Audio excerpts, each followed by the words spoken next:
Tejido epitelial tercera parte, región lateral y región basal epitelial. La región lateral, definida como la región de la membrana de la célula epitelial que contacta con otra célula epitelial, es una zona de estrecho e íntimo contacto de las células epiteliales entre sí. Su característica más relevante es la presencia de proteínas denominadas moléculas de adhesión celular, que conformarán y constituirán la base de las denominadas especializaciones de unión o complejos de unión intercelular. A diferencia de la región apical, las moléculas que encontraremos a nivel de la región lateral serán muy distintas desde su punto de vista funcional, dado que aquí constituirán la base de los complejos de unión. Adicional a los complejos de unión, encontraremos en algunos epitelios las denominadas plicas, pliegues o repliegues de membrana, las cuales serán evaginaciones e invaginaciones de las células epiteliales que harán que éstas se interdigiten entre sí para aumentar la superficie de contacto y de intercambio de sustancias entre ellas dos sin realizar ningún tipo de unión formal entre ellas. En la región lateral, a nivel de la microscopía óptica, encontraremos una zona denominada la barra terminal, en la cual encontraremos los diferentes tipos de complejos de unión intercelular. A nivel de microscopio electrónico, en la zona donde se daría la barra terminal en microscopio óptico, encontraremos los diferentes complejos de unión que veremos más adelante. En la región lateral, estos componentes estructurales específicos constituyen no solo una zona de adhesión, sino una barrera a nivel de dos células epiteliales. En esta microscopía óptica de campo claro, tinción de rutina H&E, podemos observar un epitelio cilíndrico pseudoestratificado con cilios, en los cuales a nivel apical vemos la barra terminal, que tiene una intensa tinción con hematoxilina. A ese nivel encontraremos ya a nivel del microscopio electrónico los diferentes complejos de unión. ¿Cuáles son esos complejos que tienen a cargo la unión entre las células epiteliales entre sí? Son tres: las denominadas uniones ocluyentes o estrechas, las denominadas uniones adherentes y las denominadas uniones comunicantes. En el esquema podemos ver un epitelio con microvellosidades en borde en cepillo y vemos como a nivel apical en esa célula tenemos la barra terminal. En la barra terminal encontraremos los diferentes complejos de unión, es decir, uniones ocluyentes, uniones adherentes y uniones comunicantes. A la izquierda en la microscopía electrónica de transmisión vemos dos células epiteliales con su respectiva luz en la parte superior, algunas microvellosidades con un artificio de ruptura, y vemos como desde la zona más apical hacia la parte lateral tenemos los diferentes complejos de unión. Toda la zona correspondería a lo que en microscopio óptico se llamaría la barra terminal, y encontraremos ahí las zonas ocluyentes o uniones ocluyentes, las uniones adherentes y las denominadas uniones comunicantes. A continuación hablaremos en detalle de cada una de ellas. La región lateral, en su parte más apical, presenta un complejo denominado la unión ocluyente, zona ocluyente o zonule occludens. Este componente más apical es una de las áreas de mayor rigidez y estrechez entre las dos membranas de las células epiteliales que se adherirán. Esta zona se considera impermeable, pero como lo veremos a continuación, a través de unas de esas moléculas, algunas Moléculas como el agua y pequeños solutos o moléculas de un pequeño peso molecular podrán pasar libremente a través de esa barrera y permearla. De la misma forma, algunas células como los leucocitos sanguíneos podrán romper parcialmente esa zona ocludente para poder realizar su paso al tejido conectivo en los procesos de inflamación. De manera que, entre comillas, podríamos hablar de una zona impermeable. También llamadas uniones estrechas son zonas donde hay una íntima barrera de difusión entre dos células epiteliales. Las uniones ocluyentes tienen una particularidad desde el punto de vista del modelo de mosaico fluido modificado de la membrana plasmática. En la zona donde está la zona ocluyente o unión ocluyente se impide que haya fluidez de la membrana, es decir, que los lípidos y las proteínas puedan cambiar su posición a nivel de la bicapa lipídica. En ese sentido, consideramos a esta unión la zona de menor fluidez a nivel de la membrana de las células epiteliales. Formamos una especie de sello entre las dos membranas, constituyendo unos puntos de cierre de tipo focal. Esas fusiones focales entre las membranas se deben a un grupo de proteínas transmembranales. Como podemos ver en este esquema, tenemos dos células epiteliales que están contactando entre sí. Vemos este es el borde epitelial y este sería el borde lateral. A nivel más apical del borde lateral nos muestran la zona ocluyente y aquí está a mayor escala en el esquema. Vemos las dos membranas celulares que están acercándose íntimamente y fusionando a través de los complejos de unión ocluyentes. Las dos membranas se acercan íntimamente en unos puntos específicos, en unos puntos focales, no lo hacen en la totalidad de la zona. Las moléculas que aquí encontramos entonces son de tipo integral, proteicas, y se encargarán de enlazar o acercar dichas membranas. En esta microscopía electrónica con técnica de criofractura vemos el borde apical de una célula epitelial con algunas microvellosidades y vemos cómo se observa la impresión de esas proteínas de tipo integral que se entrelazan a nivel de la zona ocluyente. ¿Cuáles son entonces esas moléculas de relevancia a nivel de la unión ocluyente? Tenemos inicialmente unas proteínas transmembranales denominadas las ocludinas y las claudinas. Las ocludinas son totalmente indispensables para formar el cierre hermético de la zona y manteniendo la barrera entre esas células a nivel de la región apical lateral. Es decir, que ellas son las que van a impedir la fluidez de la membrana a ese nivel. Adicionalmente a esto podemos comentar que algunas zonas ocluyentes de algunas células epiteliales no tienen ocludina, pero tienen de todos modos a otras moléculas de adhesión celular que forman la zona ocluyente. Las claudinas son un grupo de proteínas transmembrana de las cuales se han descrito más de 20 moléculas. Ellas son capitales en la formación de la zona ocluyente.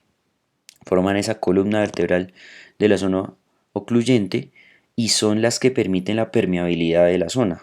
Como previamente comentamos, hay una impermeabilidad entre comillas en esta zona ocluyente y es que podemos hablar que entre comillas dado que a través de las claudinas se forman unos poros acuosos para que se permita el paso de algunas moléculas de pequeño calibre, iones y agua del espacio intercelular.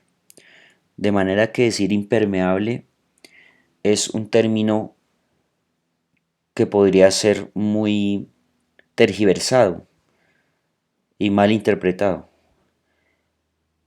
Hay otras moléculas muy importantes en la unión ocluyente que se llaman las JAM.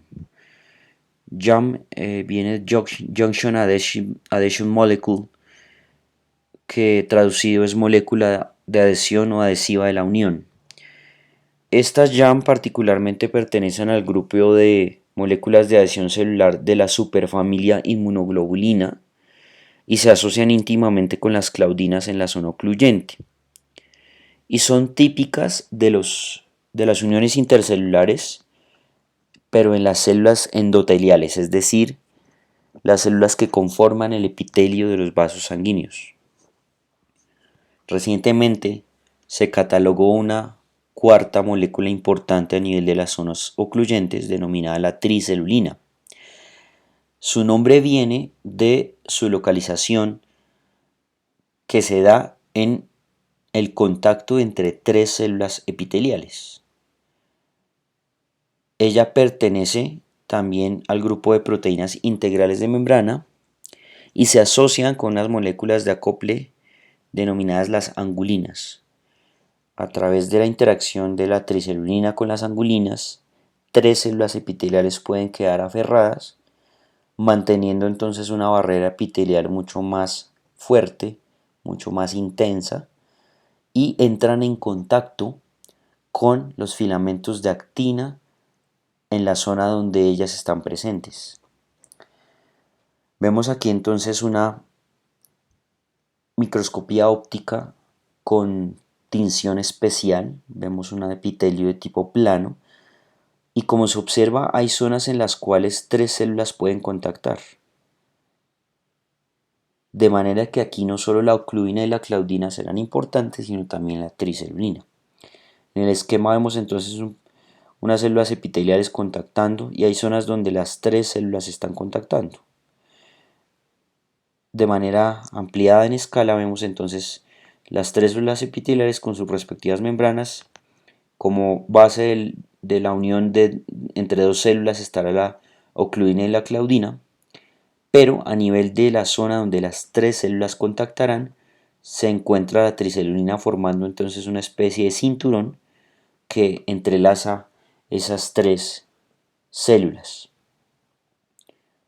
Por lo tanto, de manera transversa encontramos a la ocluina y a la claudina y ya la tricelulina sería una molécula más de tipo poste, de tipo columna, que haría que se pudieran unir entonces las otras células adyacentes, formando entonces grupos de a tres células que adhieren.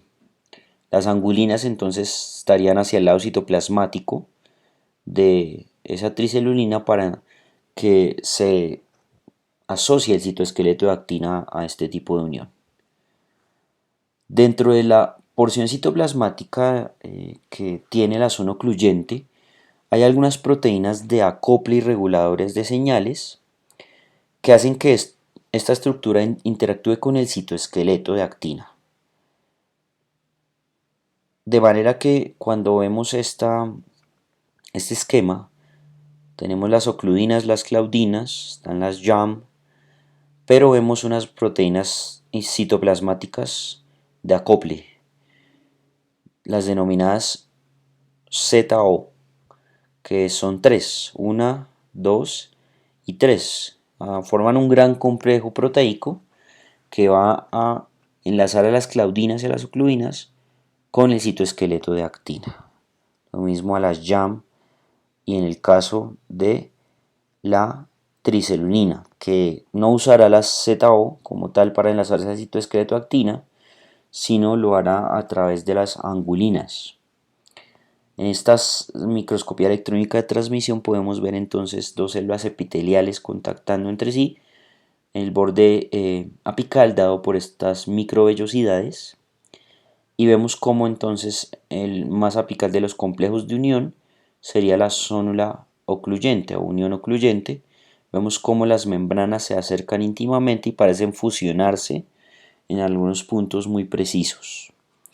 La densidad externa está dada por la presencia de los complejos de proteínas citoplasmáticas como las angulinas y las ZO1, 2 y 3.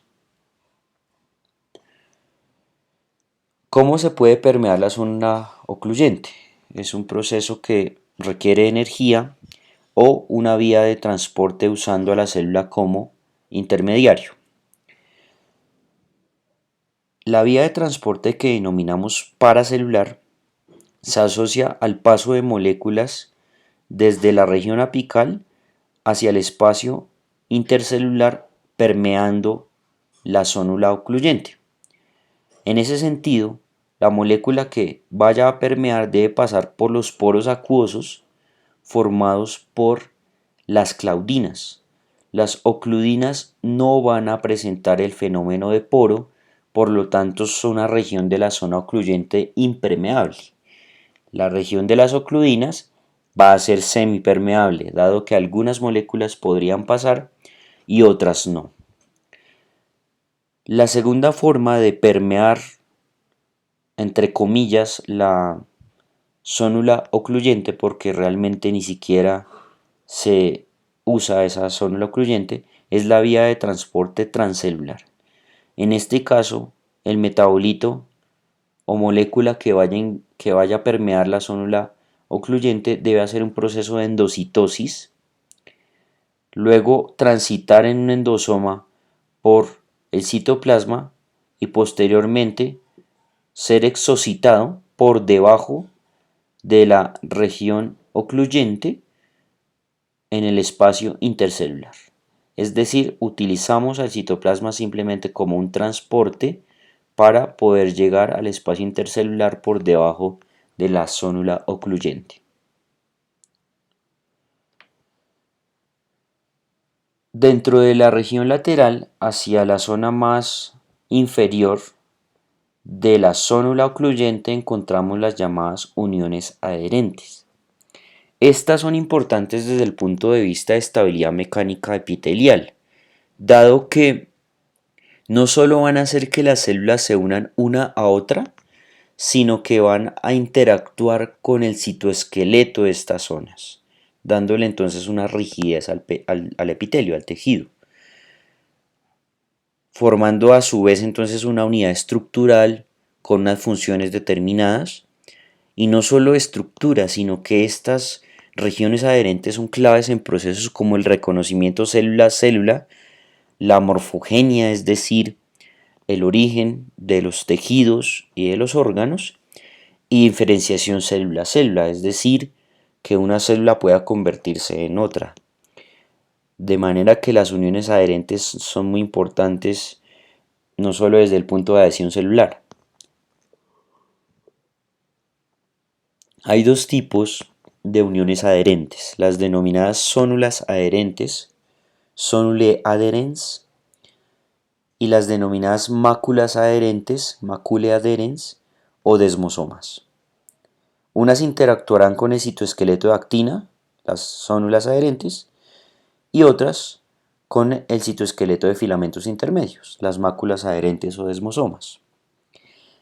Como se mencionó hace un momento, es relevante la presencia en la región lateral de las denominadas moléculas de adhesión celular CAM, las cuales es una superfamilia de proteínas que poseen dominios transmembrana únicos y múltiples, por lo que las consideramos proteínas integrales de membrana.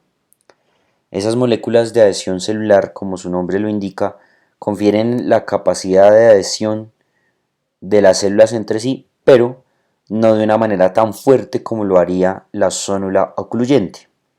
Las CAM interactuarán a través de moléculas acopladoras con el citoesqueleto, ya sea de actina o de filamentos intermedios, regulando otro tipo de procesos como la adhesión, proliferación y movimiento de las células epiteliales. Adicionalmente a esto, las CAM participan en diferentes tipos de procesos fisiológicos como el transporte intercelular o intracelular, reconocimiento célula-célula, la formación de una barrera entre las células, la generación de respuesta inmunológica e incluso activación de muerte celular programada.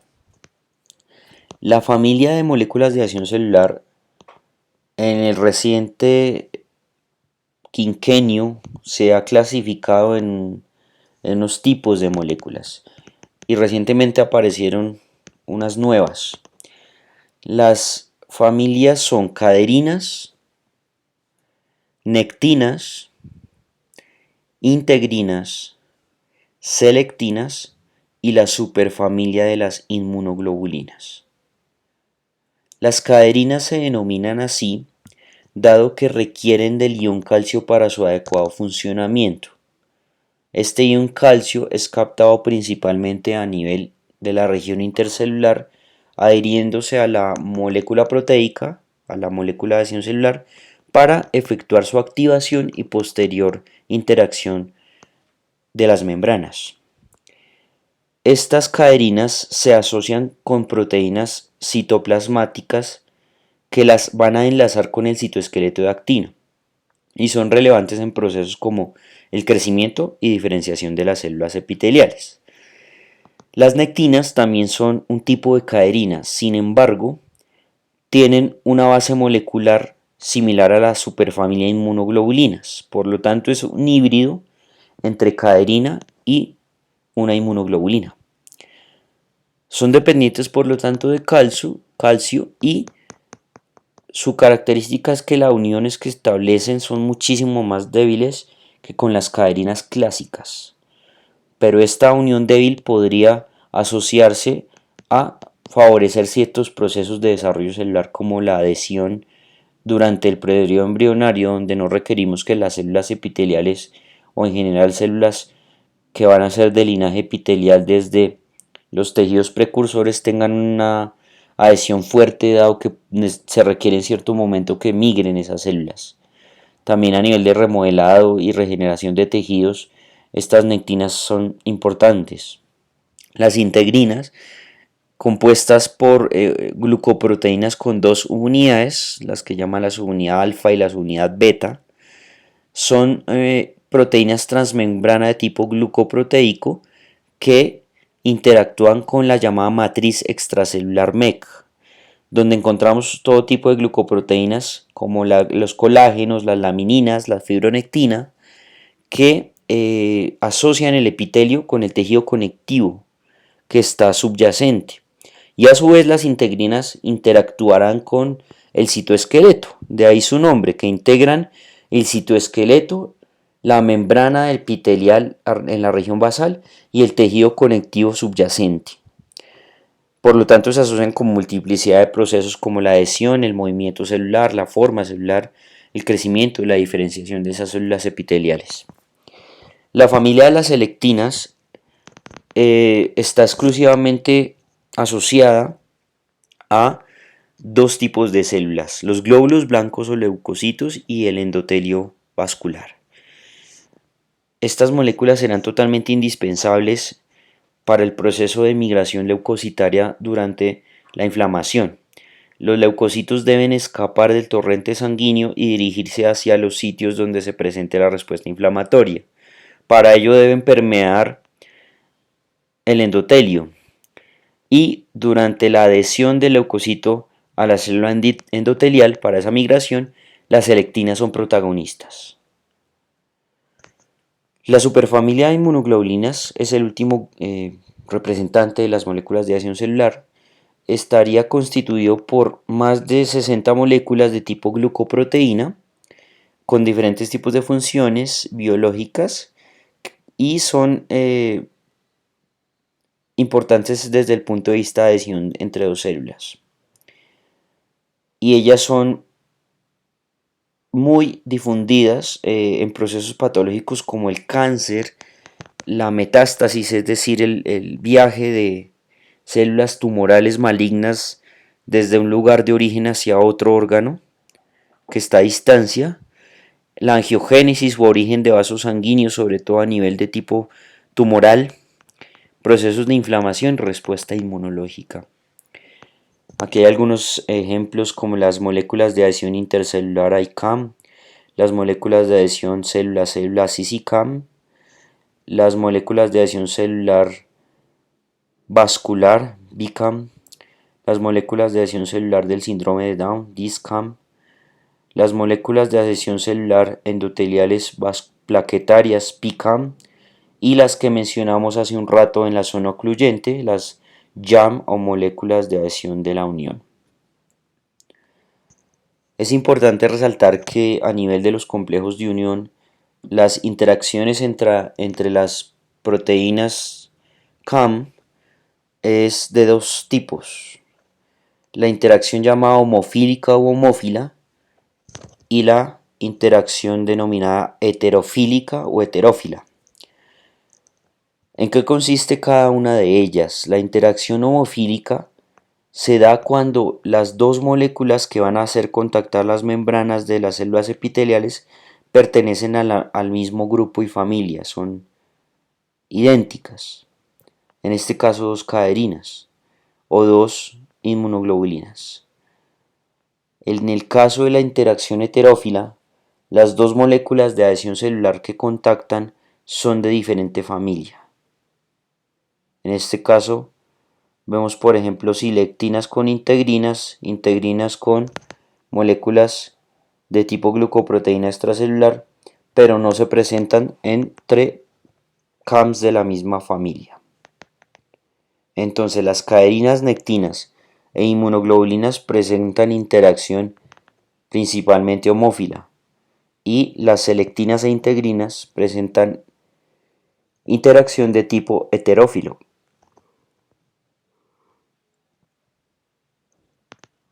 Habíamos mencionado que la unión adherente era de dos tipos: la zónula adherente y la mácula adherente o desmosoma.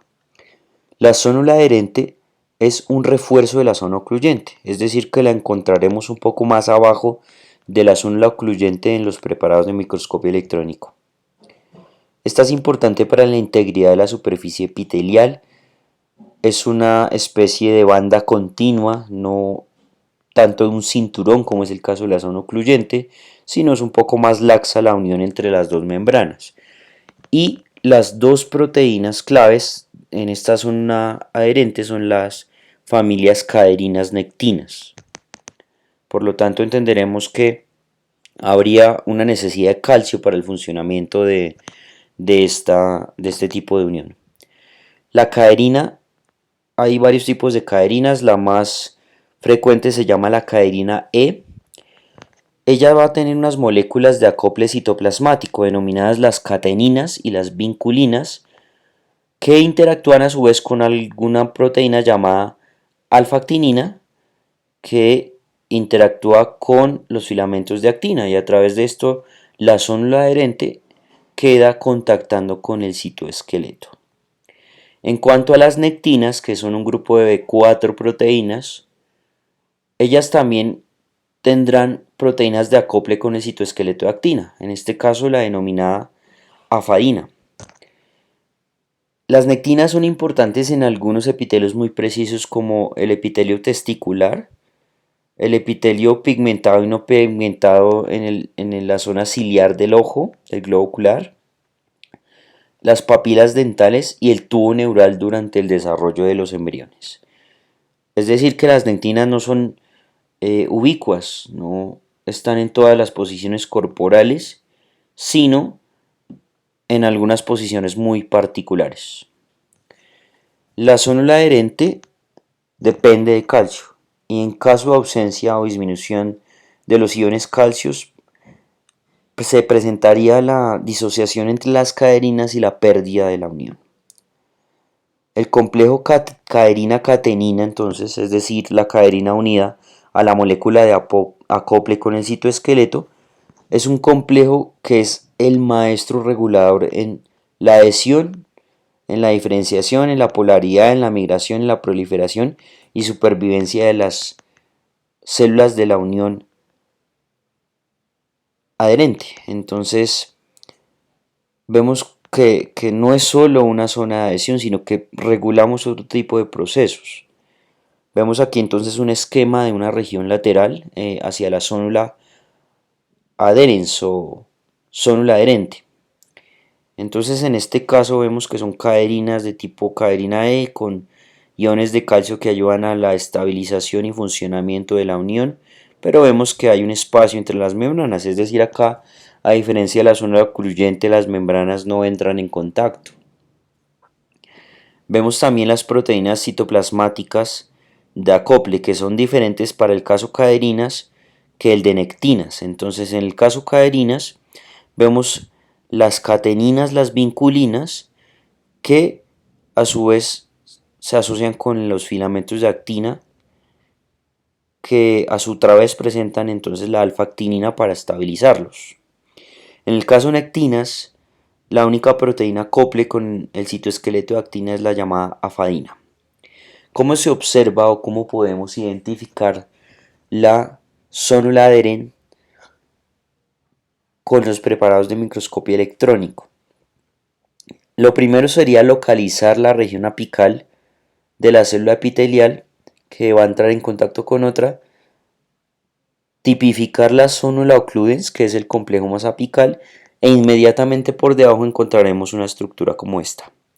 Vemos entonces cómo están las dos células epiteliales muy cercanas, vemos las dos membranas y por debajo de la zona occludens encontraremos entonces que hay unas densidades aumentadas al lado y lado de la membrana que corresponden a las proteínas de acople con el citoesqueleto. Esa sería la forma de identificar la zónula adherens o zónula adherente. La mácula adherente, también denominada desmosoma, es una zona de unión particularmente más fuerte. ¿Por qué? Por el tipo de moléculas que la conforman de la familia caderina y adicionalmente porque hay unas placas denominadas placas de adhesión que harán que la unión sea supremamente fuerte con el citoesqueleto. Entonces aquí ellas permiten el contacto célula a célula de manera casi que directa y no es una zona como continua en la membrana lateral, sino es por fragmentos. Donde quiera que haya máculas adherentes hará una zona de fijación, pero no encontraremos esto de una manera secuencial como en el caso de las dos anteriores. Las partes más relevantes de un desmosoma serían la placa de adhesión que está dando al lado citoplasmático, contactando con los filamentos intermedios, y lo conforman dos tipos de caderinas, las llamadas desmoplaquinas y las denominadas placoglobinas. La línea intermedia, que hace parte del espacio entre las dos células, entra en contacto estrecho con la placa de adhesión y se encarga del contacto célula-célula. Posee glucoproteínas transmembrana, denominadas desmogleínas y desmocolinas, que también son de la familia caderina. Entonces vemos cómo en el desmosoma que hará contactar esas dos células, vemos el complejo de placas de adhesión que está dentro de la célula, vemos los filamentos intermedios que contactan con esa placa de adhesión, haciendo que esto interactúe con el citoesqueleto, y vemos la línea intermedia. Miren cómo en la línea intermedia las caderinas de un lado entran en contacto con las caderinas del otro lado de manera homófila. Y vemos que son proteínas transmembranales. La cola citoplasmática estaría asociada a la placa de adhesión y la cola extracelular sería la que contacta con la cola extracelular de la caderina que está inmediatamente enfrente. ¿Por qué a esta estructura la denominan mácula? Mácula significa una mancha, y cuando se observa en microscopio electrónico vemos que hay una inmensa densidad, una gran densidad asociada al desmosoma, por eso su nombre mácula. Vemos entonces aquí la zona de la placa de adhesión, la zona intermedia y los filamentos intermedios, cómo están llegando hacia esa placa de adhesión intracelular. Las uniones comunicantes son también llamadas de otras formas, como unión de hendidura, unión en hendidura, nexos, gap junctions o conexones. Estas son comunicaciones de tipo real no solo morfológico sino real entre las dos células epiteliales, dado que forman una especie de conductos o poros transmembrana entre las dos células, haciendo que sustancias de una célula sean transferidas a la otra, por lo cual hay una íntima comunicación y de manera coordinada entre esas células que están contiguas, que están unidas.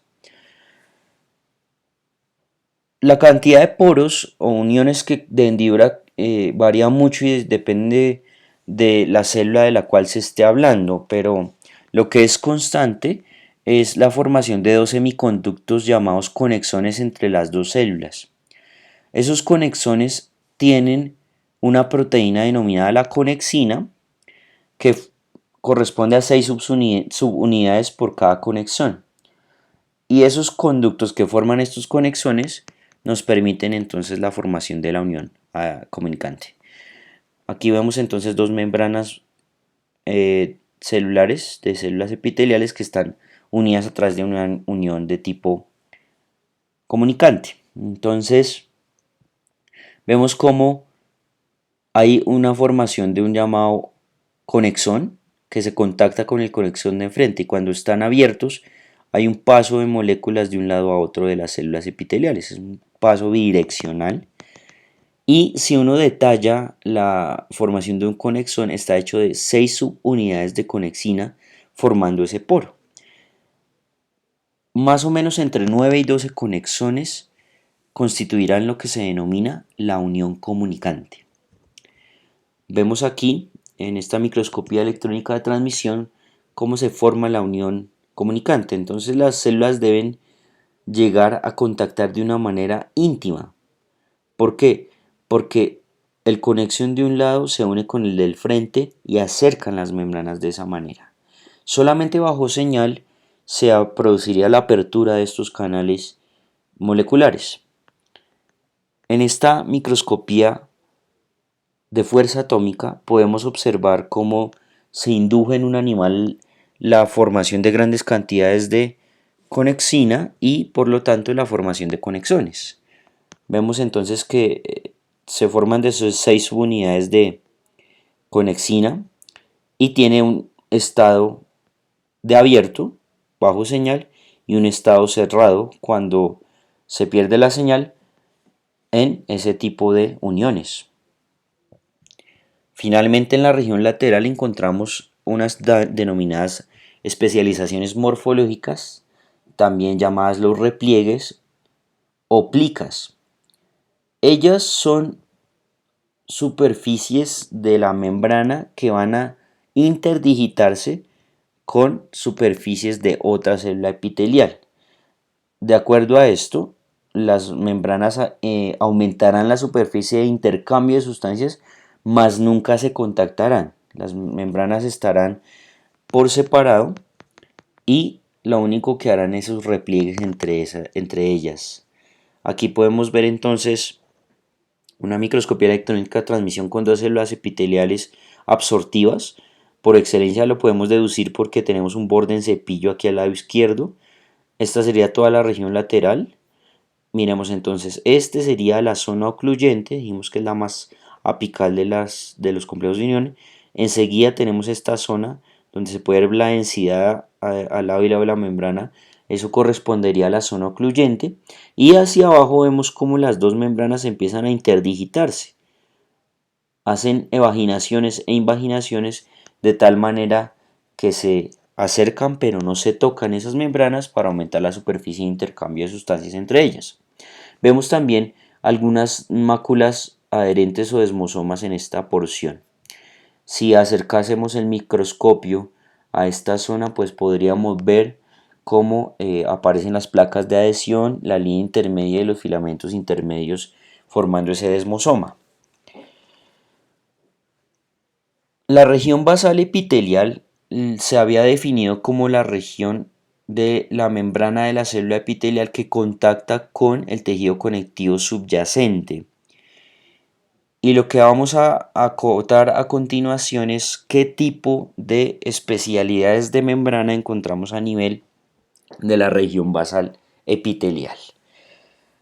Tenemos la membrana basal, que es una estructura muy especializada que va a encargarse de adherir el epitelio con el tejido conjuntivo o conectivo subyacente. Tenemos uniones célula con la matriz extracelular denominadas la matriz extracelular, la MEC, que hará que entonces haya un reforzamiento con la membrana basal epitelial para anclar el epitelio entonces a ese tejido conectivo subyacente. Los llamamos las adhesiones focales y los hemiesmosomas. Al igual que en la región lateral hay repliegues de membrana celular, solo que a diferencia de la región lateral donde era para interdigitar células epiteliales entre sí, aquí el pliegue estará en contacto con la membrana basal y con la matriz extracelular que está inmediatamente por debajo del epitelio. Ya no podríamos hablar de interdigitación acá porque no son dos células las que están contactando. La membrana basal entonces se define como una capa amorfa densa de grosor variable que se localiza a nivel de la base de todo epitelio. La membrana basal, dada su constitución molecular, no capta adecuadamente la tinción clásica de rutina, hematoxilina y eosina, por lo que no es visualizable en preparados de este tipo. En ese sentido, lo que debemos hacer es aplicar una coloración especial que nos permita ver la presencia de unos agregados de carbohidratos complejos denominados los proteoglucanos, que están formados por glucosaminoglucanos, una molécula altamente hidratada por la presencia de muchas unidades de glucosa y galactosa, que son carbohidratos, formando agregados muy complejos con proteínas, a los cuales los denominados entonces protoglucanos. Una coloración ampliamente difundida para la localización y visualización de la membrana basal es el ácido periódico de Schiff o Paz, el cual se positiviza, es decir, capta la membrana basal epitelial con un color púrpura. Podemos ver aquí en este preparado de rutina para microscopio de campo claro un epitelio cilíndrico pseudoestratificado con cilios y la presencia de células caliciformes, y en la parte basal tenemos la llamada membrana basal. Pero como podemos ver, la coloración es muy parecida a lo que se ve aquí de matriz extracelular en el tejido conectivo subyacente, por lo que se prefiere identificar adecuadamente la membrana basal con un colorante que así lo permita. En esta microscopía de campo claro vemos entonces a la izquierda un preparado con hematoxilina y eosina, y a nivel derecho también un preparado de campo claro pero con hematoxilina y eosina y ácido periódico de Schiff. Como podemos ver en algunos de los citoplasmas de las células hay una zona sin tinción. Intuimos que esa zona tiene mucopolisacáridos, porque al aplicar el ácido periódico de Schiff la coloración es tomada por esas zonas previamente mostradas. Adicionalmente, vemos entonces que aquí no se visualiza la membrana basal. Por intuición sabemos que ahí está, pero si quisiéramos verla en microscopio tendríamos que aplicar entonces la coloración deseada. Y vemos en este caso como en el PAS, adicional a encontrar esos mucopolisacáridos a nivel del citoplasma, vemos también la membrana basal epitelial rodeando a este epitelio y contactándolo con el tejido conectivo subyacente.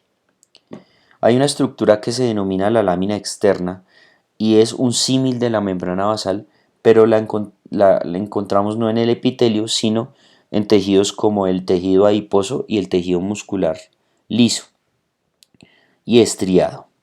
En este sentido, vemos aquí cómo hay unos diferentes tipos de células, pero lo que nos recalcan acá es la formación de la lámina externa, llaman así porque rodea a la célula y es muy similar molecularmente hablando a la membrana basal epitelial, pero no confundir la localización. La membrana basal es para los epitelios y la lámina externa para el tejido adiposo y el tejido muscular, tanto liso como estriado.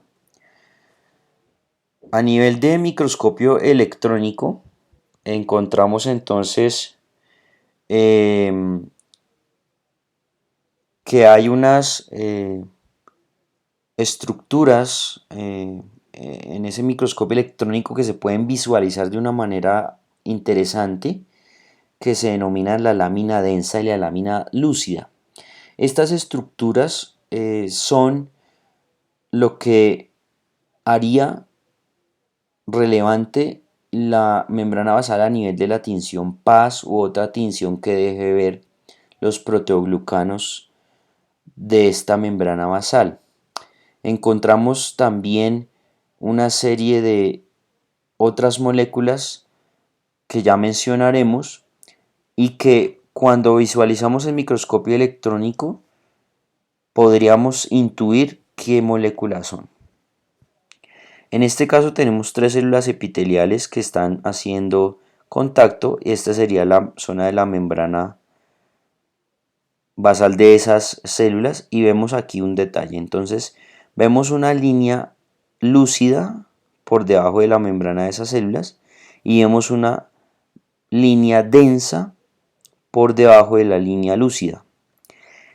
Esto es lo que conocemos realmente como la lámina basal epitelial. Entonces, lo que llamamos la lámina densa es la verdadera lámina basal epitelial. Pero nosotros en el microscopio óptico no vemos esto.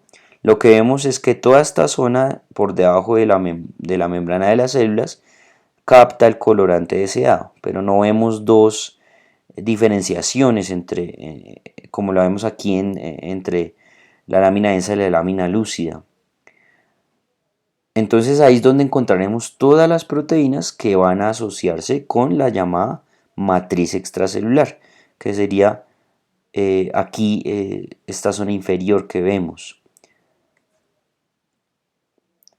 Las moléculas que hacen parte de la membrana basal son muchas y se organizan, se posicionan para formar una estructura que parece una lámina. Por eso también podemos llamar a la membrana basal lámina basal de una manera indiferente. Son proteínas, sobre todo del tipo glucoproteína, y se clasifican u organizan en cuatro grupos diferentes. El primer grupo lo denominamos los colágenos, donde hablaremos de colágenos de tipo fibrilar y no fibrilar. Y se encuentran tres de los más de 30 tipos de colágenos del cuerpo humano. El más abundante de ellos se llama el colágeno tipo 4, que es aproximadamente el 50-60% de los constituyentes de colágenos, y otros como el 15, el 18, el 7, que llamamos no fibrilares. Eso forma una superestructura de colágeno que ya mostraremos. La siguiente molécula se llama las lamininas, son una serie de glucoproteínas que son indispensables para la formación de la lámina basal, por eso tienen ese nombre, laminina. Ellas van a interactuar con las integrinas del epitelio para que haya una interacción entre el epitelio y el tejido conectivo subyacente a través de esa membrana o lámina basal. La entactina nidógeno es una serie de glucoproteínas de pequeño tamaño que van a hacer que la laminina se una con el colágeno, principalmente dijimos que del tipo 4. Los proteoglucanos entonces son una serie de moléculas cuya base son carbohidratos complejos unidas a núcleos proteicos, por eso su nombre proteoglucano. Como dijimos previamente, gracias a estas moléculas es que nosotros podemos hablar de ver la lámina basal o membrana basal en preparados de microscopio de campo claro. Los proteoglucanos son el volumen principal de la lámina basal y por ende podemos deducir que gracias a ellos es que podemos verlo en microscopio de campo claro. Son hechos entonces de los llamados glucosaminoglucanos, que son carbohidratos complejos, y un núcleo de una proteína llamada la proteína de enlace. Aquí vemos entonces cómo el colágeno se va ensamblando. Tenemos el tipo 4 que es fibrilar, es decir, que forma fibrillas, con una triple hélice alfa, a través de la cual se forma el polímero, y ese polímero interactúa con otros similares a través de enlaces fuertes, haciendo que se forme la superestructura del colágeno tipo 4 que vemos aquí en la parte inferior de la lámina basal.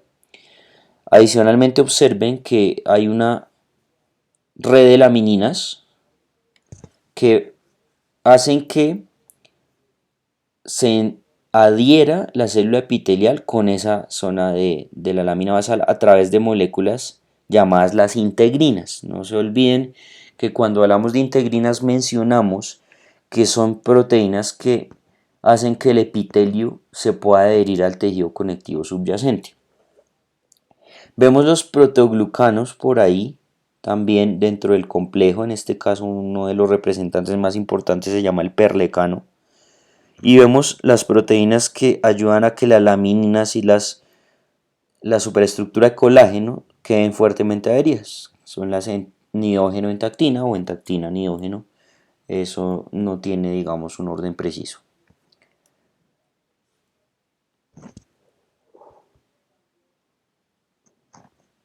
Adicional a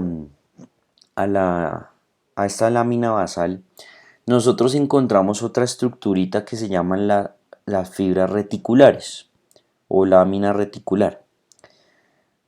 Está compuesta por un colágeno particular que se llama el colágeno de tipo 3 y es ampliamente difundida en los tejidos conectivos. De manera que nosotros observamos la imagen que tenemos acá. Esta sería la célula epitelial con su borde lateral y basal. Vemos aquí la membrana basal, la lámina lúcida, la lámina densa que mostramos, aquí está esquemática, pero la mostramos en el microscopio electrónico de transmisión. Y vemos cómo están las fibras colágenas de tipo reticular, es decir, colágeno tipo 3, por debajo de nuestra lámina basal. Quiere decir que esto es un armazón muy sofisticado desde el punto de vista molecular.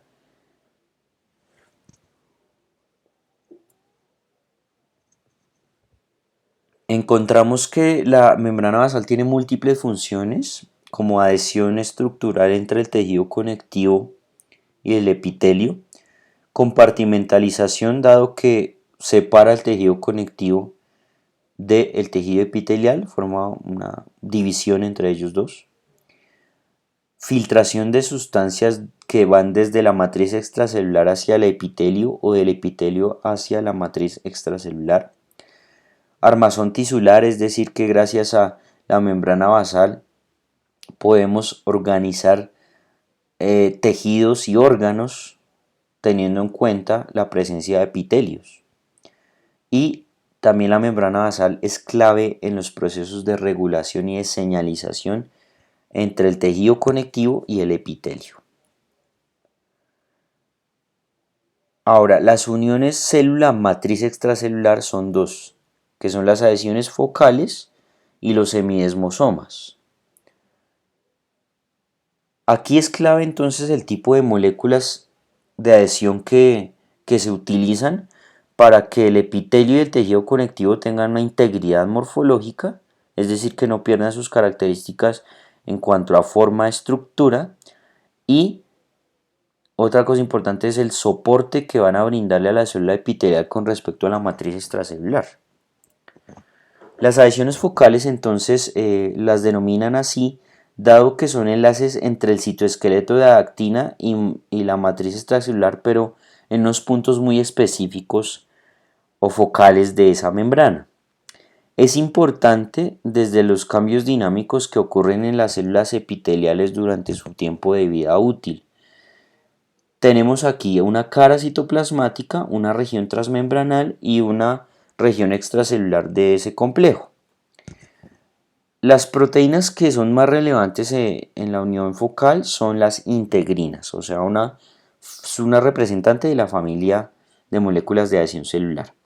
A nivel citoplasmático tenemos a las proteínas fijadoras de la actina, como la alfa-actinina, la vinculina, la talina y la paxilina.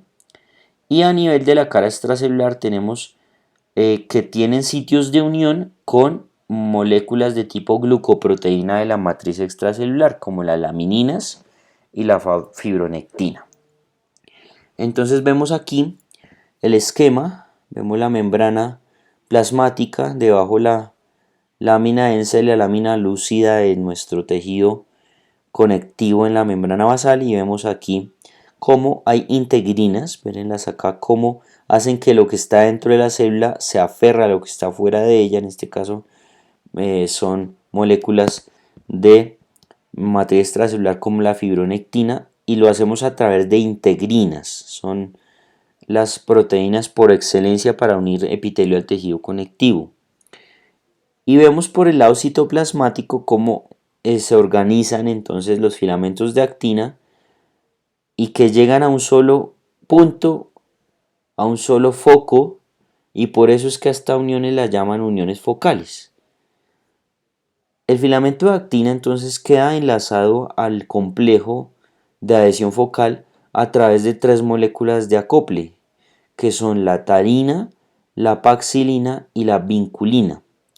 Todas ellas deben quedar unidas al citoesqueleto de actina a través de otra molécula que ya se ha mencionado varias veces, que es la alfa-actinina.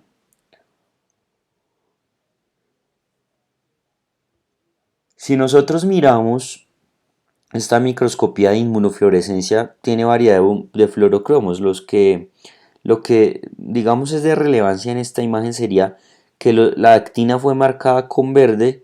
Entonces ustedes están viendo cómo los filamentos de actina van a llegar a un punto muy específico a nivel de la membrana de la célula epitelial, y por lo tanto con las integrinas formar parte de el proceso de adhesión entre la matriz extracelular y el epitelio.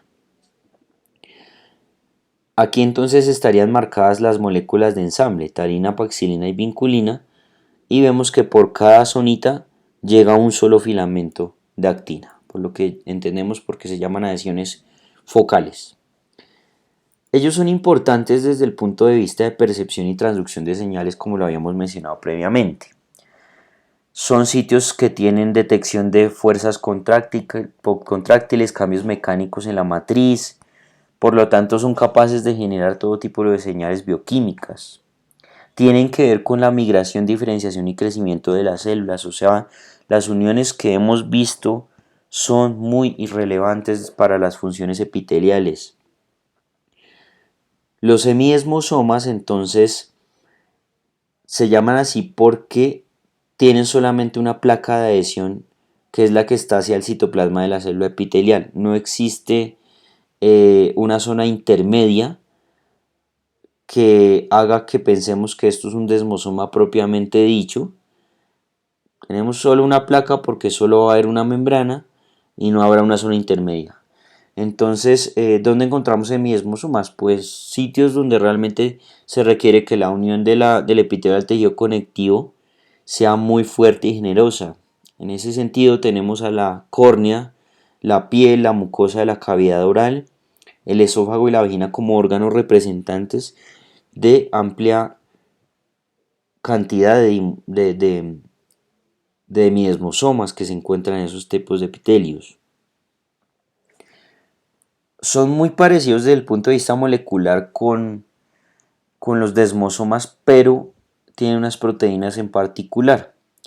¿Qué comparten? Que tenemos unas caderinas ahí y también compartimos los filamentos intermedios que pudiera unir el desmosoma. El resto de moléculas, las de acople principalmente al citoesqueleto de actina, son otras diferentes a los desmosomas clásicos. Tenemos por ejemplo la BP, que significa Building Protein, fija los filamentos intermedios a la placa de adhesión, la herbina que media la asociación de la BP230 con integrinas. Tenemos algunas proteínas de transmembrana, entonces que pertenecen a esas moléculas de adhesión celular de tipo integrina. Entonces así se ve un hemiosoma. Entonces tenemos solamente la placa de adhesión de la célula epitelial con el cúmulo de proteínas de acople, entonces estará herbina y la BP230 y la plectina, que van a hacer que, como pueden ustedes observar, se unan los filamentos intermedios a esta región. Hacia la membrana tendríamos la región de la integrina. La integrina se une a la placa de adhesión intracelular y también a componentes de la matriz extracelular del tejido conectivo subyacente. Entonces es una región muy rígida desde el punto de vista molecular y es difícil romperla, al igual que los desmosomas. Otro dato es que nosotros llamábamos mácula al desmosoma, y aquí, como es hemiesmosoma, entonces nuestra mancha será la mitad, o nuestra mácula será la mitad de lo que la veíamos a nivel del microscopio electrónico cuando era un desmosoma propiamente. Entonces aquí estaría la parte intracelular, aquí estaría la parte de la matriz extracelular, aquí podemos ver la membrana y ustedes notan que solo tengo la placa de adhesión, pero al otro lado ya que encontré el tejido conectivo subyacente. Entonces cada una de estas manchas es un hemiesmosoma. Entonces habría que tener un poco de cuidado a mirar si se ven dos placas de adhesión o solamente una en la microscopía electrónico para intuir que estamos en la región lateral o en la región basal. Finalmente, los repliegues de membrana de región basal son similares a los repliegues de región lateral, pero como lo mencionamos anteriormente, no se encargan de interdigitar células, se encargan de interdigitarse con la matriz extracelular. En estas regiones de repliegues, entonces, hay un transporte intenso de sustancias desde la matriz extracelular hacia el epitelio o viceversa, y en esas membranas encontraremos también todo tipo de proteínas integrales de tipo transportadores, canales y enzimas y demás, dada la función indispensable de esta zona basal. Otro dato que es importante es que es una zona donde las mitocondrias son excesivamente importantes. ¿Por qué? Porque muchos de los canales que están ahí en la membrana o enzimas y demás requieren para su funcionamiento del adenosín trifosfato producido por las membranas mitocondriales internas. Entonces aquí podemos ver cómo entra y sale la membrana para formar esos repliegues, y en cada repliegue encontramos unas mitocondrias. Estas son de diferentes tamaños, de diferentes longitudes, de diferentes formas, pero al fin y al cabo son mitocondrias que proveerán de ATP a esa región basal en cuanto a los repliegues. Con esto finalizamos entonces el tema concerniente a la región lateral y a la región basal epitelial.